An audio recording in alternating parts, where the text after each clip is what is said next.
Year 1944 को दिखाते हुए मूवी स्टार्ट होती है। ये वो टाइम होता है जब सेकेंड वर्ल्ड वार ऑलमोस्ट खत्म हो चुकी थी, जो जर्मन्स और यूएन के बीच हो रही थी। लेकिन हिटलर, जो जर्मनी का कमांडर होता है, वो किसी भी सूरत में यूएन से जीतना चाहता है। वहीं पर एक आदमी भी होता है जिसका नाम ग्रिगोरी होता है, जो कि हिटलर का आदमी था। ग्रिगोरी के साथ उसके दो साथी भी थी, एक मेल और एक फीमेल होती है। और यहाँ पर ग्रिगोरी का मेल साथी कुछ बड़ा करना चाहता था। असल में वो 5 साल की कड़ी मेहनत लगाकर एक इंस्ट्रूमेंट बनाने में कामयाब हुआ था, जो एक ऐसा इंस्ट्रूमेंट था जो दूसरी दुनिया के डोर को ओपन कर देगा। ये करने के पीछे मकसद ये है ताकि हिटलर वॉर जीत जाए। इसीलिए मिशन में कामयाब होने के लिए वो अपने प्रोसेस को स्टार्ट कर देता है। फिर होता ये है कि दूसरी दुनिया का डोर ओपन हो जाता है, लेकिन सडन यूएन आर्मी उन पर अटैक कर देती है। दोनों के बीच काफी फाइट होती है। दूसरी दुनिया का दरवाजा जो कि खुला हुआ था, प्रोफेसर उसके अंदर एक बॉम्ब फेंकते हैं और जैसे ही बॉम्ब ब्लास्ट होता है वो दरवाजा बंद हो जाता है। दरवाजा बंद होने के साथ साथ ग्रिगोरी भी दरवाजे के अंदर चला जाता है। इतने में ग्रिगोरी के दोनों साथी भी वहाँ से भाग जाते हैं। प्रोफेसर जो कि इंजर्ड हो गई थी, वो कहते हैं कि दूसरी दुनिया का दरवाजा काफी देर तक ओपन रहा है, जरूर कोई ना कोई बाहर आ गया होगा। सडन पीछे उन्हें कुछ मूवमेंट फील होती है। चेक करने पर उन्हें वहाँ पर एक अजीब सा बच्चा मिलता है जो कि रेड कलर का था और उसका एक हाथ काफी बड़ा होता है। प्रोफेसर उस बच्चे को चॉकलेट देते हुए अपनी गोद में बिठा लेते हैं। ये असल में दूसरी दुनिया का बच्चा था जो दरवाजा खुलने की वजह से यहाँ आ गया। बाद में आर्मी इस बच्चे को नाम देती है हेलबॉय। टाइम गुजरता रहता है और 60 साल गुजर जाते हैं। ग्रिगोरी के साथ ही एक आदमी को एक हॉली प्लेस पर लेकर जाते हैं और उसे वहाँ पर ले जाकर मार दिया जाता है। उस आदमी का खून बहता हुआ एक जगह जाकर जमा हो जाता है और ग्रिगोरी, जो कि दूसरी दुनिया में कहीं पर गायब हो गया था, दोबारा वापस हमारी दुनिया में आ जाता है। प्रोफेसर को दिखाया जाता है जो कि काफी बूढ़े हो गए थे और बीमार भी थे, और डॉक्टर्स का कहना था कि आपकी जिंदगी सिर्फ 2 माह है, उसके बाद आप मर जाएंगे। असल में डॉक्टर्स प्रोफेसर को हॉस्पिटल में रखना चाहते थे, लेकिन प्रोफेसर कहते हैं कि मैं घर ही रहना चाहता हूँ क्योंकि मेरे बेटे को मेरी जरूरत है। इसीलिए प्रोफेसर दोबारा वापस अपने रिसर्च सेंटर में ही आ जाते हैं। फिर प्रोफेसर अपने फेवरेट एजेंट का ट्रांसफर करवाकर उसे अपने पास ही बुलवा लेते हैं। प्रोफेसर एजेंट को सबसे पहले एक ओरेकल से मिलवाते हैं। ओरेकल यानी फ्यूचर बताने वाला, दिमाग पढ़ने वाला, किताबें पढ़ने वाला। प्रोफेसर बताते हैं कि ये हमें एक सीक्रेट बेसमेंट से मिला था और इसमें ये एबिलिटी पाई जाती है कि ये एट अ टाइम 4 बुक्स पढ़ सकता है। फिर वो लोग आगे बढ़ते हैं। वहाँ पर एक सीनियर एजेंट आते हैं। प्रोफेसर कहते हैं कि इसे अपने साथ आगे ले जाओ। वो लोग एक रूम में जाते हैं जहाँ पर हेलबॉय भी होता। हेलबॉय अब बड़ा हो गया था, लेकिन 60 साल गुजरने के बाद भी वो स्ट्रॉन्ग और यंग ही लग रहा था। एजेंट उसे देखकर हैरान रह जाता है। हेलबॉय सीनियर एजेंट से पूछता है कि ये लड़का कौन है। सीनियर एजेंट कहते हैं कि ये तुम्हारा पार्टनर है। हेलबॉय कहता है कि जरूरत नहीं है मुझे किसी भी पार्टनर की। सीनियर एजेंट दूसरे एजेंट को स्लोली कहते हैं कि इसे वही चॉकलेट दो जो तुम्हें प्रोफेसर ने दी थी। चॉकलेट्स को देखकर हेलबॉय पूछता है कि क्या फादर आ गए हैं। सीनियर एजेंट जवाब देता है जी हाँ, वो तो आ चुके हैं। अचानक वहाँ पर एक अलार्म बजने लगता है जो कि खतरे का अलार्म था। वो सब मिलकर एक ऐसी जगह पर पहुँचते हैं जहाँ पर कोई इंसिडेंट हुआ था। वो जगह होती है एक म्यूजियम, जहाँ पर कोई क्रिएचर आ गया था जिसने काफी लोगों को मार डाला। ये सब लोग म्यूजियम में चले जाते हैं। वो ओरेकल अपनी पावर को यूज करते हुए हेलबॉय को बताता है कि वो अंदर ही है। हेलबॉय सबको कहता है कि आप लोग बाहर ही वेट करें और खुद वो अंदर चला जाता है। अंदर एक स्ट्रेंज सा क्रिएचर होता है और देखते ही देखते हेलबॉय उसे मार डालता है। हेलबॉय जब वापिस आ रहा होता है तब ओरेकल उसे बताता है कि मैं इस क्रिएचर के बारे में जानता हूँ। असल में ये एक ऐसा क्रिएचर है जिसके पास ऐसी पावर्स हैं जो मरने के बाद दोबारा जिंदा हो जाता है। हेलबॉय सोचता है कि इस तरह से मैंने तो उसे मार दिया, लेकिन अभी तो वो जिंदा ही है। दोबारा से उन दोनों के बीच जबरदस्त फाइट होती है और हेलबॉय दोबारा से उसे मार डालता है। इसके बाद हेलबॉय वहाँ से चला जाता है। हेलबॉय के वहाँ से जाने के बाद उसकी पूरी टीम वहाँ पर आती है। वहाँ पर पड़ी हुई चीजों को टच करके ओरेकल को पता चलता है कि यहाँ पर ग्रिगोरी और उसके साथी आए थे जो कि गॉड्स ऑफ इविल यानी बुराई के गॉड्स को हमारी दुनिया में लाना चाहते हैं। और जिस क्रिएचर को हेलबॉय ने अभी अभी मारा था उसको अभी ग्रिगोरी ने ही आजाद करवाया था। प्रोफेसर ये सब कुछ जानने के बाद काफी अपसेट हो जाते हैं। ओरेकल जब प्रोफेसर को टच करता है तब उसे ये पता चलता है कि वो भी बहुत बीमार है। हेलबॉय एक मेंटल अजाइलम में जाता है जहाँ पर वो एक लड़की से मिलता है जिसका नाम लिज था। लिज असल में इन्हीं लोगों की ही पार्टनर थी। इस लड़की के अंदर ये खूबी थी कि ये आग पैदा कर सकती थी, लेकिन आग की ये पावर लिज के कंट्रोल में नहीं थी, जिसकी वजह से पहले बहुत तबाही मच चुकी थी और इसी वजह से उसे इस मेंटल अजाइलम में रखा गया था। हेलबॉय उसे कहता है कि चलो वापस हमारे साथ चलो। लिज कहती है कि मुझे यहाँ पर रहना पसंद तो नहीं है, लेकिन जब से मैं यहाँ पर आई हूँ काफी बेटरमेंट आ गई है। अब मैं आग पर कंट्रोल कर पा रही हूँ और कोई हादसा भी नहीं हुआ। तभी वहाँ पर हेलबॉय के लोग आ जाते हैं जो उसे वापस अपने साथ ले जाते हैं। हेलबॉय की बाजू पर क्रिएचर से फाइट की वजह से इस चोट का निशान बन गया था। ओरेकल को चेक करने पर पता चलता है कि हेलबॉय की चोट में उस क्रिएचर के एग्स हैं। वो ओरेकल बताता है कि डंक के जरिए ये अंडे किसी के अंदर भी पैदा कर सकता है और ये दो चीजों को बेयर नहीं कर पाते, एक लाइट और एक गर्मी। और इन अंडों को ग्रो होने के लिए नमी यानी गीलापन और अंधेरा चाहिए। हेलबॉय ने उस क्रिएचर को एक अंडरग्राउंड टनल में मारा था और ऐसा एटमॉस्फेयर वहाँ पाया जाता था। प्रोफेसर हेलबॉय को कहते हैं कि कल तुम पूरी टीम के साथ वहाँ पर जाओगे और जितने भी वहाँ पर एग्स हैं सबके सबको डिस्ट्रॉय कर देना।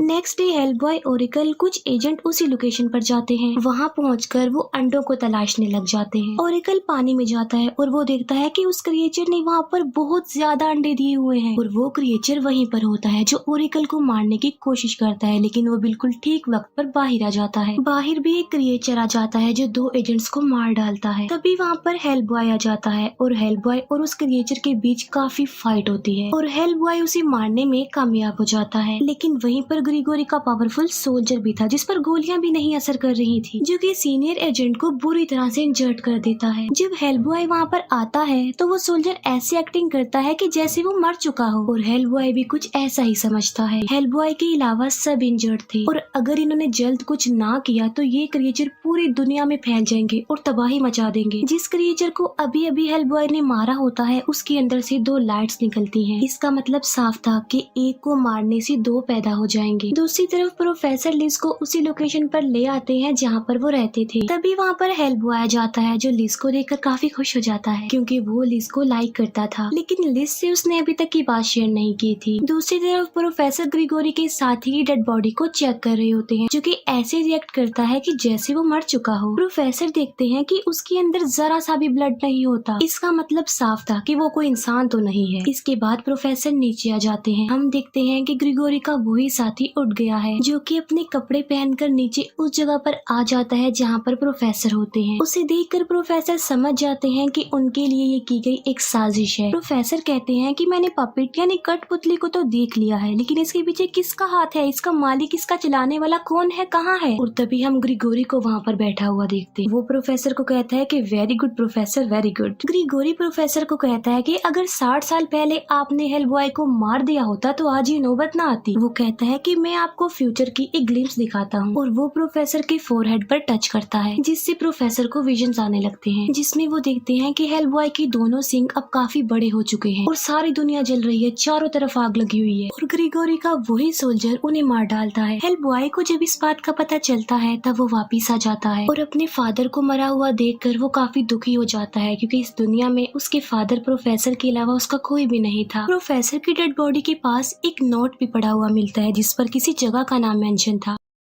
बाद में सब लोग मिलकर उस जगह तक पहुंच जाते हैं, लेकिन इन लोगों के साथ वहाँ पर ओरेकल नहीं होता क्योंकि वो काफी बीमार था। इन्हें वहाँ पर बहुत बड़े बड़े खंडरात मिलते हैं और ये उसके अंदर चले जाते हैं। अचानक उनके सामने ग्रिगोरी का साथी आ जाता है और ये वही होता है जिसने प्रोफेसर को मारा था और वो हेलबॉय पर अटैक कर देता है। हेलबॉय जानता था कि इसी ने ही मेरे फादर को मारा है और वो उससे कई ज्यादा पावरफुल भी था, इसीलिए हेलबॉय अपनी ताकत का इस्तेमाल करके उसे मार डालता। लेकिन इतनी देर में हेलबॉय से उसके साथी अलग हो चुके थे। वहाँ पर उन्हें उस क्रिएचर का घर भी मिल जाता है जहाँ पर उसने बहुत सारे अंडे दिए हुए थे और यहाँ पर काफी ज्यादा क्रिएचर होते हैं और वो उन पर अटैक कर देते हैं। हेलबॉय बहादुरी से उनका मुकाबला भी करता है, लेकिन उनके साथ लड़ना कोई आसान नहीं था क्योंकि वो तादाद में भी काफी ज्यादा थे और स्ट्रॉन्ग भी थे। लिज जब वहाँ पर आकर ये सब कुछ देखती है तो वो एजेंट को कहती है कि मुझे स्लैप करो ताकि मुझे गुस्सा आए और मैं आग पैदा कर सकूं। वो एजेंट ऐसा ही करता है, लिज को स्लैप करता है और उसके हाथ पर आग लग जाती है। लिज उस एजेंट को कहती है कि तुम जाकर कहीं पर छुप जाओ और वो एजेंट पत्थरों के पास जाकर कहीं पर छुप जाता है। लिज अपनी आग की पावर को इस्तेमाल करके सब क्रिएचर, सब अंडों को डिस्ट्रॉय कर देती है। उन सब की खत्म होने के साथ साथ लिज और हेलबॉय भी बेहोश हो जाते हैं। हेलबॉय को जब होश आती है तो वो देखता है कि उसे पकड़ लिया गया है और उसके सामने ग्रिगोरी और उसके साथी होते हैं। वहीं पर लिज भी थी जो कि बेहोश थी, जबकि एजेंट को तो प्रिजनर बना लिया गया था। वहाँ पर एक बहुत बड़ा पत्थर भी होता है जो जो कि आसमान से गिरा था, जो दूसरी दुनिया का दरवाजा खोलने का रास्ता था। असल में आज रात ग्रहण लगना था और ग्रहण लगने की रात वो दरवाजा खोला जा सकता था। ग्रिगोरी हेलबॉय को कहता है कि तुम्हारा हाथ इतना बड़ा क्यों है, तुम्हें पता है? असल में ये दूसरी दुनिया का दरवाजा खोलने की चाबी है और अब तुमने करना ये है कि तुम दूसरी दुनिया का ताला हमारे लिए खोलोगे। लेकिन हेलबॉय इसके लिए साफ इनकार कर देता है। ग्रिगोरी कहता है कि क्या तुम लिज की सोल के बदले में भी ऐसा नहीं करोगे, और वो लिज की सोल को अपने अंदर ले लेता है। अगर तुम लिज को दोबारा जिंदा देखना चाहते हो तो दूसरी साइड पर उसकी सोल तुम्हारा वेट कर रही है, और लिज को बचाने के लिए अब तो तुम्हें दरवाजा खोलना ही पड़ेगा। हेलबॉय उन तालों को तोड़ने की कोशिश करता है। ग्रिगोरी कहता है कि तुम्हारा असल नाम इन तालों पर लिखा हुआ है और अपना असली नाम लिए बगैर तुम इन तालों को नहीं तोड़ सकते। तुम्हें अपना असली नाम बोलना होगा, बोलो अपना असली नाम। हेलबॉय अपना असली नाम बोलता है और वो ताले खुल जाते हैं, और जो हेलबॉय के सर पर सींग होते हैं वो अब काफी बड़े हो जाते हैं और उन सींगों में आग भी लगी हुई थी। वो उस पत्थर के पास जाता है जो दूसरी दुनिया का रास्ता था। आधी रात का वक्त हो गया था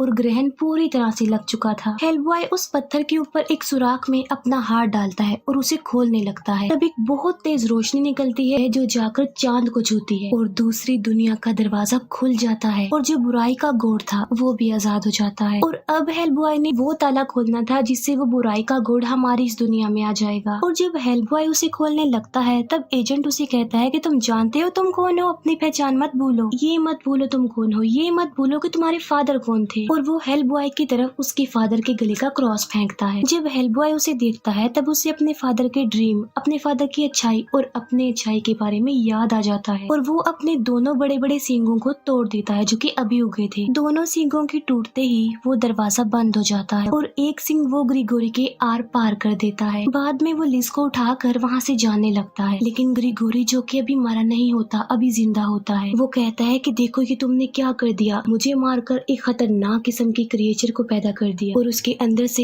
एक बहुत बड़ा और खतरनाक क्रिएचर निकलता है जो सबसे पहले ग्रिगोरी की फीमेल साथी को मार देता है। इसके बाद वो हमला करता है हेलबॉय पर। हेलबॉय उसका मुकाबला करता है, उससे लड़ता है, लेकिन ये वाला क्रिएचर बहुत पावरफुल होता है। हेलबॉय के हाथ में एक बॉम्ब होता है और वो खुद को उस क्रिएचर को निगलने देता है। जब हेलबॉय पूरी तरह उस क्रिएचर के पेट में चला जाता है तो हेलबॉय उस बॉम्ब को ब्लास्ट कर देता है, जिससे उस क्रिएचर के टुकड़े टुकड़े हो जाते हैं और यहाँ पर वो क्रिएचर भी मर जाता है। हेलबॉय सही सलामत बचकर वापस आता है और वो लिज और उस एजेंट के पास आ जाता है। लिज अभी भी बेहोश थी और हेलबॉय लिज के कान में कहता है कि मैं ये क्यों नहीं समझ पाया कि तुम तो मेरी थी, मेरी हो। ये वर्ड सुनकर लिज होश में आ जाती है। हेलबॉय और लिज एक दूसरे के गले लग जाते हैं और बस यहीं पर इस मूवी की हैप्पी एंडिंग हो जाती है।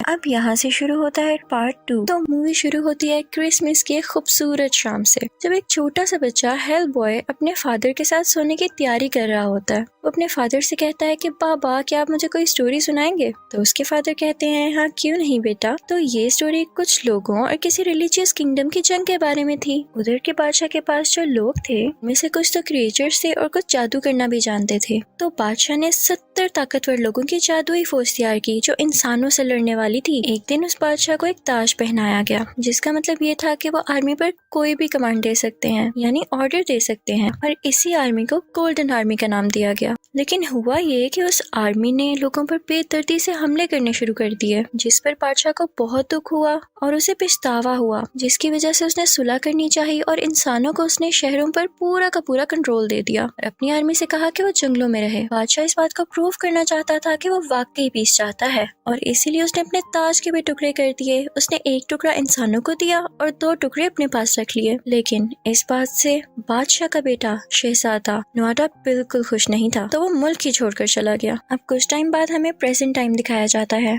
जब प्रिंस नुआडा अपनी तलवार चला रहा था और अब वो वापस आना चाहता था। इसके साथ एक मॉन्स्टर भी था जो इसका हर कहना मानता था। प्रिंस नुआडा को पता चलता है कि एक जगह पर पुरानी चीजें बेची जा रही हैं और उन चीजों में वो ताज भी शामिल है। उस ताज का वो टुकड़ा जो इंसानों के पास था। क्योंकि उसे इस बात का काफी गुस्सा था तो वो अपने लोगों को और कुछ क्रिएचर्स को उस पर अटैक करने के लिए भेजता है। और फिर हम हेलबॉय को वहाँ पर देखते हैं और हम लिज को देखते हैं जिसको हेलबॉय पर काफी गुस्सा था। उसके पास आग की पावर्स थी और वो हेलबॉय को वापस भेजने की काफी कोशिश करती है। फिर हम देखते हैं कि लोग काफी परेशान हैं उस वाक़े की वजह से जो उस जगह पर हुआ जहाँ पुरानी चीजें बेची जा रही थी। और हम ये भी जानते हैं कि प्रिंस नुआडा का काम था, लेकिन इस सब के बारे में हेलबॉय से पूछा जाता है। खैर हेलबॉय को पता चलता है कि वहाँ पर 70 लोग थे और उनमें से एक भी नहीं बचा। जो कि हेल्प बॉय का दोस्त था, वो जगह पर पता लगा रहा था कि असल में काम है किसका। तो उसे वहाँ पर कुछ बॉक्सेस मिलते हैं जिस पर बादशाह की मोहर लगी हुई होती है। जैसे ही वो बॉक्स खोलता है तो देखता है कि उसमें टूथ फेरीज थी और लकीली उसके पास ऐसी एबिलिटीज थी कि वो अपने आसपास की चीजें पता कर सकता था।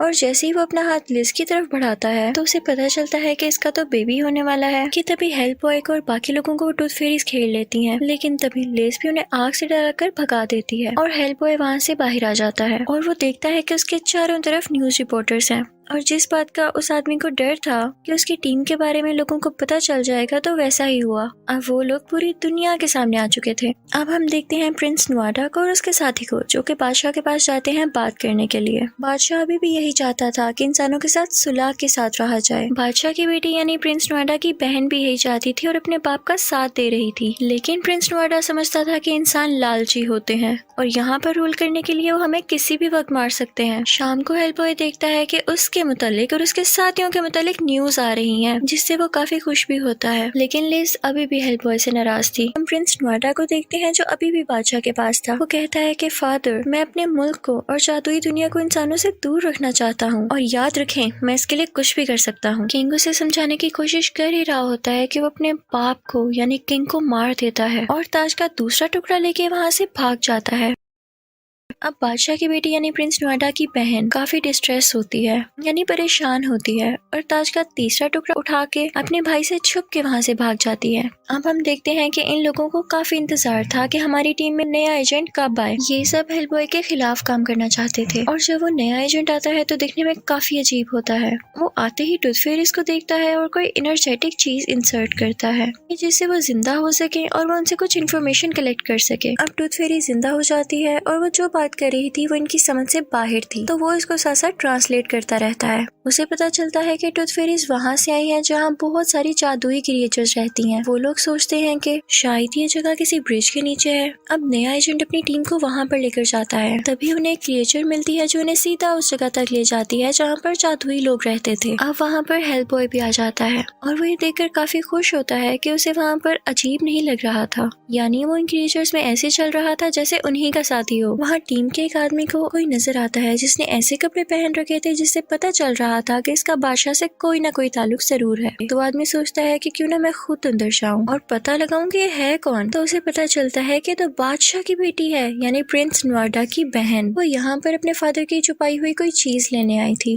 वो आदमी मुसलसल उसका पीछा करता है और अचानक वो भी उसके सामने आ जाती है। यहाँ हमें पता चलता है कि इन दोनों की एबिलिटीज सेम थी। वो दोनों एक दूसरे के हाथ के इशारे से ही एक दूसरे के बारे में बहुत कुछ जान पा रहे थे। तभी हम देखते हैं कि प्रिंस नुआडा का खास आदमी वहाँ पर आता है और शहजादी यानी प्रिंस नुआडा की बहन पर अटैक कर देता है और तभी हेल्प बॉय आता है और उस पर उल्टा अटैक कर देता है और उसको हरा देता है। शहजादी हेल्प बॉय से काफी इम्प्रेस होती है, तो वो उसे बताती है कि मेरे पास किंग के ताज का आखिरी टुकड़ा है और उसने वो सिलेंडर भी हासिल कर लिया है जिसमें उस गोल्डन आर्मी तक जाने के लिए जो रास्ता यूज होगा उसका मैप भी है। अब जो नया एजेंट आया था वो नहीं चाहता था कि शहजादी उनकी टीम में आए और हेल्प बॉय को ये बात काफी अजीब लगती है और वो नया एजेंट भी। अब हम देखते हैं कि प्रिंस नुआडा को काफी गुस्सा था क्योंकि हेल्प बॉय ने उसके खास आदमी को जो मार दिया था। तो वो एक बीज निकालता है जो कि देखते देखते एक क्रिएचर में बदल जाता है जिसके बहुत सारे टेंटिकल्स थे। हेल्प बॉय और वो लड़ने लगते हैं। वहाँ पर इंसानों का एक बच्चा भी होता है और हेल्प बॉय उसे वहाँ से बचा लेता है, लेकिन लोग उसी को बुरा भला कहते हैं। वो ये सोच ही रहा होता है कि ऐसा आखिर क्यों है कि तभी लिज वहाँ पर आ जाती है। हेल्प बॉय काफी सैड होता है तो वो उससे कहता है कि सॉरी